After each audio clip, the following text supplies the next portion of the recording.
was thinking about what to say for this sermon about virtuous living in a Unitarian Universalist context, I almost immediately went to the 7 principles because it's the obvious choice. It's what we've sort of affirmed together of what we believe is important. And I realized while I was thinking them over and what they would mean and how we live our lives, that even though we aren't very dogmatic and we don't have very many overt beliefs about the supernatural, we do have a robust theology, and that shapes and forms our ethics. The 7 principles and the 6 sources of Unitarian Universalism form a rudimentary theological and ethical outline. The first principle of Unitarian Universalism, which we just read, affirms the inherent worth of every person, and I think that should be the basis of our ethics. And the 7th principle, which affirms our respect for the interdependent web of existence, is where our theology begins. Of course, neither principle stands by itself. To ignore one is just as wrong as to ignore the other. They inform each other, they have a tension between each other, and they create the other 5 principles in between them. And these 5 principles, which in conjunction with the first and the last, form our commitments to compassion, justice, and acceptance. And of course, the 6 sources of our faith inform how we interpret and live by these principles. Due to the interconnection between our principles, to speak of a Unitarian Universalist ethics is to speak of theology, and vice versa. I don't think it's very possible to speak about one without the other. So please forgive me, but I'm going to talk about God for a second. It'll be brief, I promise. When we talk about God, we have to begin with the proposition that existence is, that there is something rather than nothing. The logistics of existence, like why and how we exist, is largely a mystery. Even now, with all of our scientific advancements, we just find out how weird it is the further down we go. And the answers to the question of why and how we exist have varied by culture and time. Early in our human history, there were the animists, and they sort of revered all of existence as holy. And then you had the polytheists, who personified each natural force and societal force as a deity. And this was how they explained why and how we existed. And it crosses cultures. We have it in Taoism with the Tao, we have it in Buddhism with Nirvana. Hinduism with Brahman is particularly apt. But in the West, we have come to call this God. In the words of St. Thomas Aquinas, God is the subsisting act of being. God is. That's all you can say about God. This power is considered completely other while being entirely immanent. Because it is the act of being, it contains everything and is more than everything. But as the act of being, it is completely immanent to who you are. You can't be separated from it.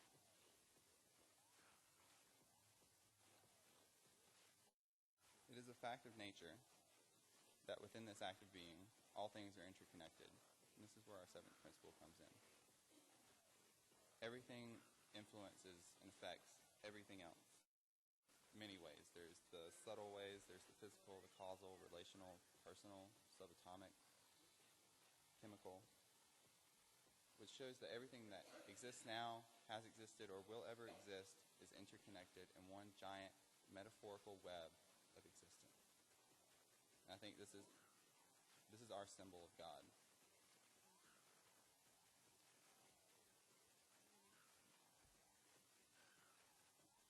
So this means that the cosmos is a universe of many disparate aspects governed by universal laws. It has, as you know, different laws for the subatomic and the cosmic levels of existence, and it operates on a foundation of mystery and paradox.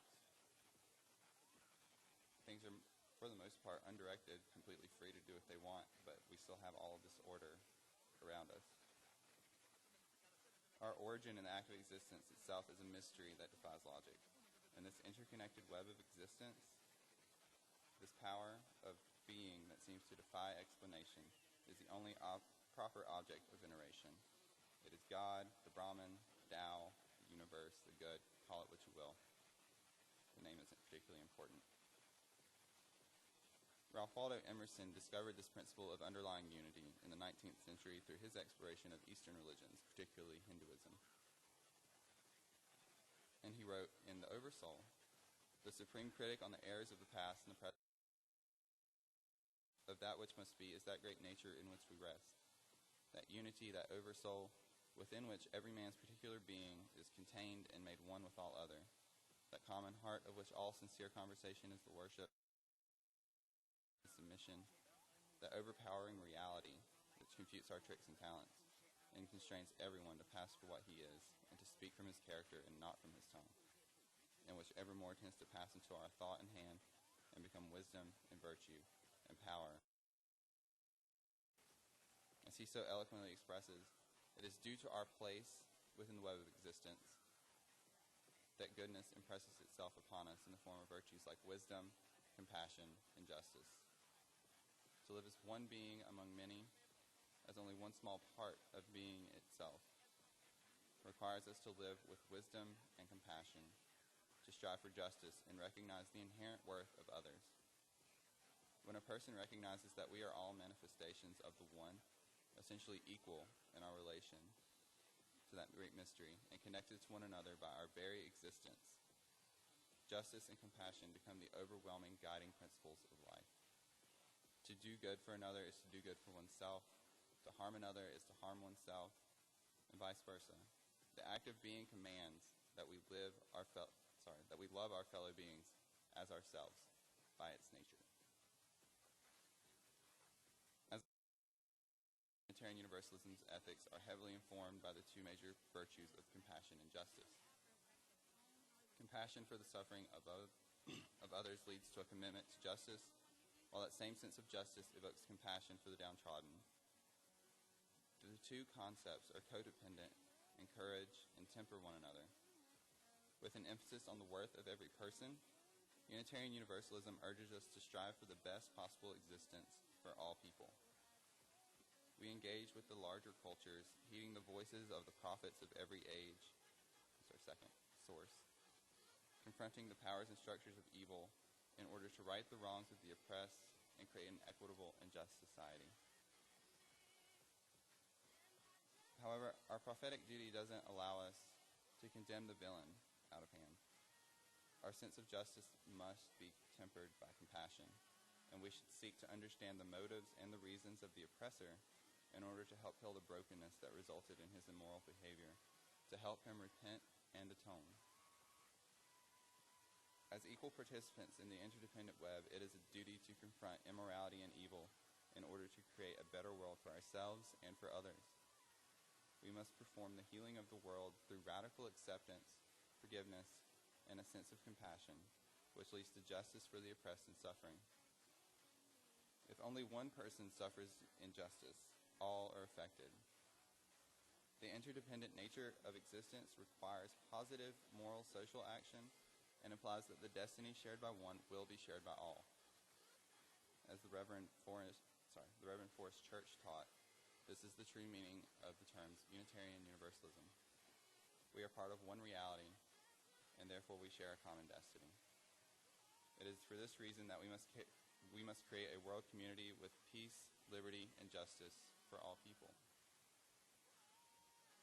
Our dual commitments to the inherent worth and dignity of every person, coupled with our respect for the interdependent web of existence, leads to many interesting insights into the nature of Unitarian Universalist theology and ethics.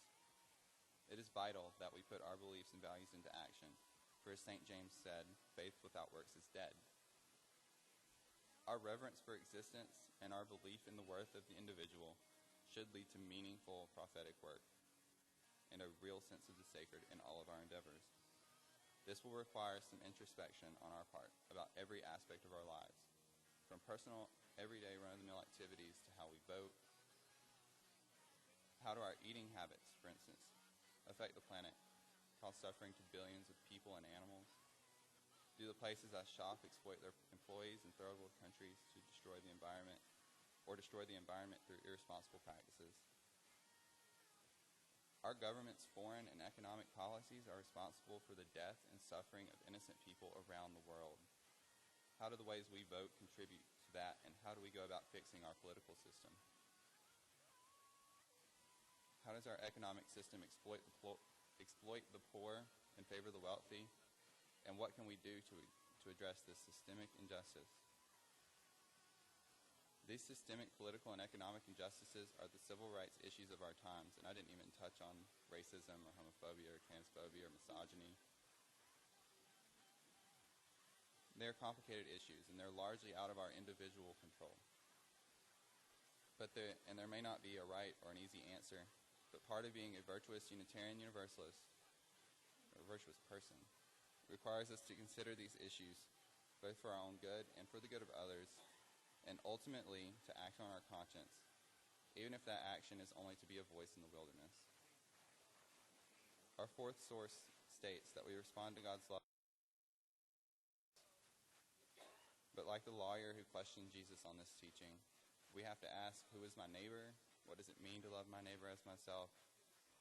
And what must we do when we realize the answers to these questions to be virtuous?